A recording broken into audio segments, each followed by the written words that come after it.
جس طرح سے اب جانور کی قربانی ہے، قرآن پاک میں تو آتا ہے کہ جس پر اللہ کا نام نہ لیا گیا ہو اسے نہ کھانا، اوپنلی کہا گیا. یہاں بھی جس طرح کھلانے سے پہلے تو آپ جانور ذبح کر رہے ہیں نا، اور پھر وہ بھی اللہ کا نام پہ ذبح کبھی کرتے ہیں. لیکن بعض اوقات جب یہ بزرگان دین کے نام پر بکرا دیا جاتا ہے اور بکرے کا کہا جاتا ہے کہ یہ داتا صاحب کے نام کا بکرا ہے، یہ غوث پاک کے نام کا بکرا ہے، تو اس چیز کو کیسے آپ ایکسپلین کریں؟ دیکھیں قرآن پاک میں یہ بیان ضرور کیا گیا ہے کہ جس پر اللہ کا نام نہ لیا گیا ہو، اللہ کے علاوہ کسی کا نام لیا گیا ہو. اصل میں یہ والا جو سوال ہے، بعض اوقات اس کو اس طرح پیش کر دیا جاتا ہے کہ جیسے کسی بزرگ کی طرف جانور کی نسبت کی تو وہ شرک میں پڑ گیا. شرک کہتے یہ ہیں اللہ کی ذات و صفات میں اللہ جیسا کسی اور کو جاننا، یہ شرک ہے. اب ذرا کسی بھی آدمی سے پوچھا جائے نا، عام آدمی سے پوچھا جائے کسی نبی کے بارے میں، کسی صحابی کے بارے میں، اہل بیت کے بارے میں، ولی کے بارے میں، کتنی بھی اس کی عقیدت ہو اس کے ساتھ کیوں نہ ہو، وہ بزرگ کے ساتھ بھی کتنی عقیدت کیوں نہ ہو، آپ ایک عام اور نارمل پڑھے ہوئے یا بغیر پڑھے ہوئے، ٹھیک ہے، جن کو ہم ان پڑھ کہتے ہیں، ٹھیک ہے، ایک عام دیہاتی آدمی اسی سے پوچھو کہ یار یہ بزرگ کیا یہ خدا ہے، یہ خدا جیسے ہیں، تو کیا آپ کو کبھی کہیں سے جواب ملے؟ پاسبل ہی نہیں ہے. وہ کسی کا فصل پہ کاٹ رہا ہوگا اور وہ صحیح طرح اردو بھی نہیں بول سکے گا، یہ نہیں کہے گا. یہ نہیں کہے گا.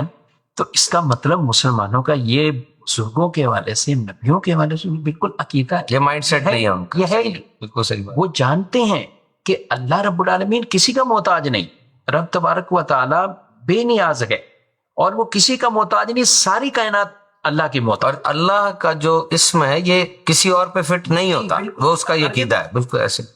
تو رب تبارک و تعالی کی ذات اور صفات میں کسی اور کو اللہ جیسا جاننا تو یہ تو واضح طور پر شرک ہے. لیکن میں یہ بات عرض کرنا چاہ رہا ہوں کہ یہ کسی مسلمان کا یہ عقیدہ ہی نہیں. سب سمجھتے ہیں اللہ کے پیغمبر، اللہ کے نبی جو دنیا میں آئے وہ اللہ کے خاص بندے ہیں، اللہ کے رسول ہیں، نبی ہیں، اللہ نے انہیں بڑے شرف عطا فرمائے، یعنی ہے بندے، ہے اللہ کے بندے. اللہ نے کسی بھی عورت کو نبی نہیں بنایا. نبی سارے مرد تھے، انسان تھے، بشر تھے، مرد تھے، انسان تھے، بشر تھے. لیکن بشر پھر وہ میرے اور آپ جیسے ہم کہیں کہ مرتبے مقام میں بھی یہی تھے؟ ہرگز نہیں. تو اس لیے جو اللہ نے ان کی فضیلتوں کو رکھا، رب تبارک و تعالیٰ نے انہیں بشر بھی فرما دیا، انسان بھی فرما دیا، انہیں اپنا خاص بندہ بھی فرما دیا. یہ قرآن میں سارے اطلاقات موجود ہیں، لیکن ان کی شانوں کو بھی بیان فرما دیا. حبیب صلی اللہ علیہ وسلم کے بارے میں جگہ بجگہ اللہ رب العالمین نے مختلف شانوں کو بیان فرما دیا. ورفعنا لک ذکرک فرما کر تو خود ہی یہ بشارت دے دی کہ آپ کے ذکر کو بلندی ہم کرنے والے، آپ کا ذکر یہ بلندی رہے. تو یہ شانیں بھی ماننی چاہیے. لیکن ایک انبیاء کے حوالے سے جو ہمارا عقیدہ اور تصور، انسان تھے، مرد تھے، کسی بھی عورت کو نبوت نہیں ملی.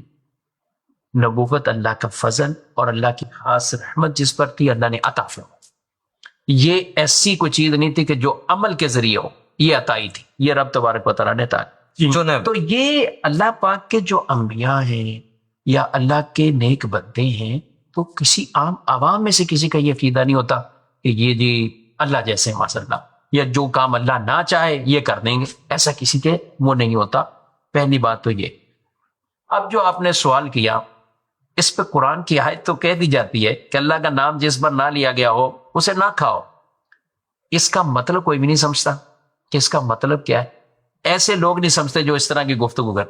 مطلب اس کا یہ کہ جس جانور کو ذبح کرتے وقت اللہ کے علاوہ کسی اور کا نام لیا گیا ہو وہ نہ کھاؤ ذبح کرتے ہوئے.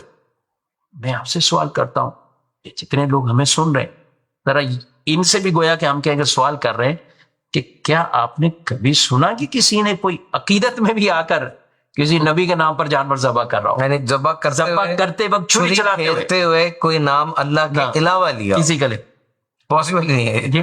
بلکہ یہ جو قربان کرنا ہے نا جانور، یہ شرک کا توڑ ہے. یہ جو قربانیاں بھی ہے نا، یہ شرک کا توڑ ہے. وہ کیسے؟ وہ اس طرح ہے، قربانیاں تو پہلے سے چلتی ہوئی آ رہی مختلف انداز. وَلِكُلِّ أُمَّةٍ جَعَلْنَا مَنْسَكًا. اللہ فرماتا ہے کہ ہم نے ہر امت کے لیے قربانی کو رکھا. لِيَذْكُرُوا اسْمَ اللَّهِ عَلَىٰ مَا رَزَقَهُم مِّن بَهِيمَةِ الْأَنْعَامِ. جو ہم نے رزق دیا ان کو جانوروں میں سے، اس پر اللہ کا نام لیں اور انہیں ذبح کریں. یہ قربانیاں یہ پہلے سے چلتی ہوئی آ رہی. حضرت آدم علیہ السلام کے بیٹوں نے قربانیاں دی، پھر آگے یہ سلسلہ ہم حضرت ابراہیم علیہ السلام کی اس ادا کو ادا کرتے ہیں. ہمارے پیارے نبی صلی اللہ علیہ وسلم نے فرمایا سنت ابیکم ابراہیم، تمہارے والد ابراہیم کی یہ سنت ہے، اور ہر بال پر اجر دیگر ثواب بیان فرما دی۔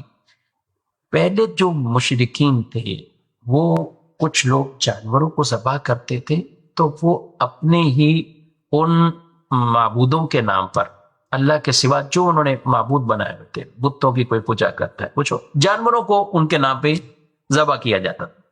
تو اس کا توڑ یہ ہے کہ جانور کو جو ذبح کرنا ہے یہ ایسا عمل ہے کہ اس میں کسی کی شرکت ہے ہی نہیں، یہ اللہ کے نام پہ خالص اللہ کے نام۔ علماء نے یہاں بھی یہ بھی لکھا ہے کہ درود بھی نہ پڑے اس ٹائم، خالص عمل صرف اللہ رب العالمین، اللہ کا نام ہے۔ اور ہم قربانی جو کرتے ہیں قرآن پاک میں کیا فرمایا؟ قل ان صلاتی و نسکی و محیای و مماتی للہ رب العالمین لا شریک لہ، یعنی اے محبوب آپ فرماؤ میری نماز، میری قربانی، میری زندگی، میرا مرنا، یہ تمام اللہ رب العالمین، جس کا کوئی شریک نہیں، جس کا کوئی شریک۔ یہ قربانی کے بغیر ہم دعا بھی پڑھتے ہیں، یہ دعا بھی ہے کہ جب ذبح کرتے ہیں تو اس وقت دعا بھی پڑھنی چاہیے۔ تو یہ یعنی یہ پورا وہ شرک کا ایک طرح کا توڑ ہے، اور اس میں عقیدہ توحید کا درس ہے۔ جس طرح یہ جانور بغیر کسی شراکت میں، کسی اور کا نام نہیں، اللہ کے نام پر ذبح ہو رہا، تو یہ ایک مسلمانوں کے لیے توحید کا بھی اس میں درس بھی ہے۔ اب جو مختلف طرح کی ایسی نسبت کر دی جاتی ہے نا کہ یہ غوث پاک کا ہے، یہ فلاں کا ہے، یہ فلاں کا ہے، آپ ان سے بھی پوچھیں یا ان سے کسی بچے سے بھی پوچھیں گے جب آپ ذبح کریں گے کیا کہیں گے؟ غوث پاک کے نام پر، کبھی نہیں ہوگا۔ نیت یہ ہوتی ہے یہ جانور اللہ کے نام پر ذبح ہوگا، اس کا جو ثواب ہے وہ حضور غوث پاک کو مل جائے، اس کا ثواب حضور داتا صاحب کو مل جائے، اس کا ثواب حضور بابا فرید کو مل جائے، تو ان کی طرف نسبت کی جاتی ہے۔ قربانی کے لیے جب لائیں تو اس وقت مجھے بتائیں کون سا ایسا شخص ہے کیا بولتا ہے؟ جانور کھڑا کوئی بھی کوئی پوچھتا ہے، تقسیم ہو جاتا ہے، ارے ہاں یہ کس کا ہے؟ تو اس وقت بولو اللہ کے نام پہ ہے، اللہ کے نام کا ہے، یعنی کوئی بھی نہیں بولے گا۔ کوئی کہتا میری والدہ کے نام پر ہے، میں یہی بولے گا یہ چچا کا ہے، یہ فلاں کا ہے، یہ فلاں کا ہے، ایسا ہی ہے۔ اچھا بچے کا عقیقہ کرنا ہوگا جانور لے کے آ گیا، کیوں؟ وہ نسبت اپنے بچے کی طرف کریں گے۔ تو یہ جانور یہ جو زندہ کھڑا ہوا ہے اس کی نسبت کی جا رہی ہے، نہ کہ اس سے یہ مراد ہے کہ اس کو ذبح کرتے ہوئے یہ بہت بڑی علمی خیانت ہے۔ مطلقاً تمام جتنے بھی جانور ذبح ان کو اللہ پاک کے نام پر ہی ذبح کرنا، چاہے ہم شادی کے لیے جانور ذبح کر رہے ہوں یا کسی اور کے لیے، لیکن اس کو صرف ایک جانور کی کہیں نسبت کر دینا ولیمے کے لیے، عقیقے کے لیے، فلاں کی طرف سے، یہ طرف، اس کو مان اللہ مسلمانوں کو اسی بات پر شرک قرار دے دینا کتنی بڑی، شرک کوئی تھوڑی چیز، شرک کوئی کم گناہ نہیں، اور شرک کا ایسے خام کا کسی ایسے کو شرک کا کہہ دینا جو شرک میں مبتلا ہی نہیں۔ دیکھیں شرک ہم پھر بھی عرض کریں شرک بہت بڑا گناہ ہے، اتنا بڑا گناہ ہے کہ شرک یہ اللہ معاف نہیں کرے گا۔ جس نے اللہ کے ساتھ کسی اور کو اللہ جیسا جانا مانا، شرک اللہ معاف نہیں فرمائے، یعنی یہ گناہ ہی ایسا ہے۔ قرآن پاک میں اللہ نے واضح فرما رہا ہے ان اللہ لا یغفر ان یشرک بہ ویغفر ما دون ذلک لمن یشاء، اللہ شرک معاف نہیں کرے گا، شرک کے علاوہ جو چاہے گا معاف فرما دے، کوئی کبیرہ گناہ بھی ہوئے رب تعالیٰ جسے چاہے معاف فرما دے، لیکن شرک ایسا گناہ ہے یہ معاف نہیں فرمائے گا۔ جس کا دنیا سے جانا شرک پر ہوا، کفر پر ہوا، یہ اس کی چیزیں معاف نہیں۔ ہاں دنیا میں موقع ہے، دنیا میں موقع ہے، اگر کوئی کفر اور شرک سے بھی توبہ کرتا ہے تو توبہ اللہ نے ایسی نفیس شے بنائی ہے کہ کفر اور شرک کا گناہ بھی معاف فرما